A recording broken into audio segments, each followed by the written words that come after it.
আপনারা অনেকেই আপনাদের পরিবারের সদস্যদেরকে বশ করতে চান, অর্থাৎ আপনার পরিবারে যে সমস্ত সদস্যরা থাকে, যেমন আপনার মা বাবা ভাই বোন, তাদেরকে বশ করতে চান। তো কিভাবে বশ করবেন এই বিষয়টি আমাদের কাছে জানতে চান। সুতরাং আজকে এই বিষয়টি নিয়ে আপনাদের সাথে আলোচনা করব। তাই ভিডিওটি আপনাদের জন্য খুবই গুরুত্বপূর্ণ। ভিডিওটি না টেনে একটু শেষ পর্যন্ত দেখার চেষ্টা করবেন। ভিডিওটি শুরু করার আগে ছোট্ট একটু অনুরোধ করব, আপনি যদি আমার এই ভিডিওটি আমার ইউটিউব চ্যানেল থেকে দেখে থাকেন তাহলে চ্যানেলটিকে সাবস্ক্রাইব, এবং ফেসবুক পেজ থেকে দেখে থাকলে পেজটিকে অবশ্যই ফলো দিয়ে রাখবেন নিয়মিত এমন গুরুত্বপূর্ণ ভিডিও পাওয়ার জন্য।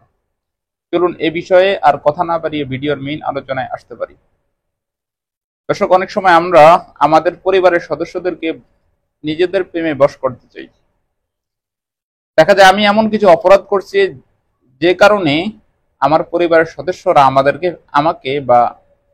আমাদেরকে ফ্যামিলি থেকে বের করে দিয়েছে, অথবা আমার দ্বারা এমন কোনো অপরাধ সংঘটিত হয়েছে যেটা আমার ফ্যামিলির সাথে কিছুতেই যায় না। তখন আমার ফ্যামিলির লোকজন আমার কথা শোনে না, বা আমাকে তারা গুরুত্বই দেয় না। আবার কিছু কিছু ক্ষেত্রে কোনো অপরাধ ছাড়াই ফ্যামিলির লোকজন দেখা যায় আমার প্রতি তত বেশি গুরুত্বই দেয় না।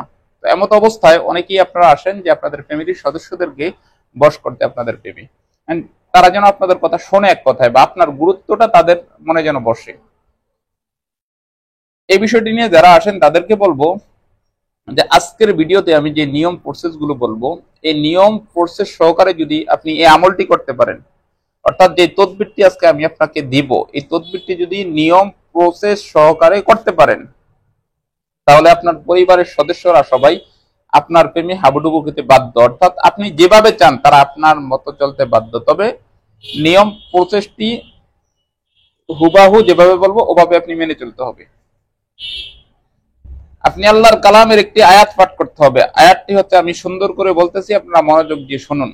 আয়াতটি হচ্ছে, কুল ইন কুনতুম তুহিব্বুনাল্লাহা ফাত্তাবিউনি ইউহিব্বুকুমুল্লাহ ওয়ায়াগফির লাকুম যুনুবাকুম আল্লাহু গফুরুর রহিম। আয়াতটি আমি আবারও বলি, কুল ইন কুনতুম তুহিব্বুনাল্লাহা ফাত্তাবিউনি ইউহিব্বুকুমুল্লাহ ওয়ায়াগফির লাকুম যুনুবাকুম আল্লাহু গফুরুর রহিম। এই আয়াতটি আপনি 107 বার পড়তে হবে। পরে কিছু পানির ভিতরে দম করতে হবে, অর্থাৎ কিছু পানির ভিতরে আপনি ফু দিতে হবে। 107 বার আয়াতটি পরে কিছু পানির ভিতরে ফু দিতে হবে, দিলে আপনার পানিটা প্রস্তুত হবে। ওই পানিটাকে আপনার পরিবারের সদস্যরা যেখান থেকে পানি খায় ওই পানির সাথে মিশিয়ে দিবেন। অর্থাৎ এক কথায় এই পানিটাকে, যে পানিটা আপনি প্রসেস করেছেন, এই পানিটাকে আপনি আপনার পরিবারের সদস্যদেরকে খাওয়াতে হবে। আপনার কাজ এতটুকুই, আপনি কিন্তু সাকসেস অলরেডি। আপনার পরিবারের সদস্যরা আপনার প্রেমে বাধ্য, অবশ্যই বাধ্য হবে। কিন্তু কাজটি সম্পূর্ণ আপনি উজুর সাথে পরিষ্কার পবিত্র অবস্থায় বসে করতে হবে। উল্টাপাল্টা অবস্থায় করলে হবে না। কোনো কথা না বুঝে থাকলে স্ক্রিনে দেওয়া নাম্বারে আমার সাথে যোগাযোগ করে অবশ্যই কথাগুলো বুঝে নেবেন। ধন্যবাদ, ভালো থাকুন। দেখা হবে আপনাদের সাথে পরবর্তী ভিডিওতে। আসসালামু আলাইকুম ওয়া রাহমাতুল্লাহি ওয়া বারাকাতুহু।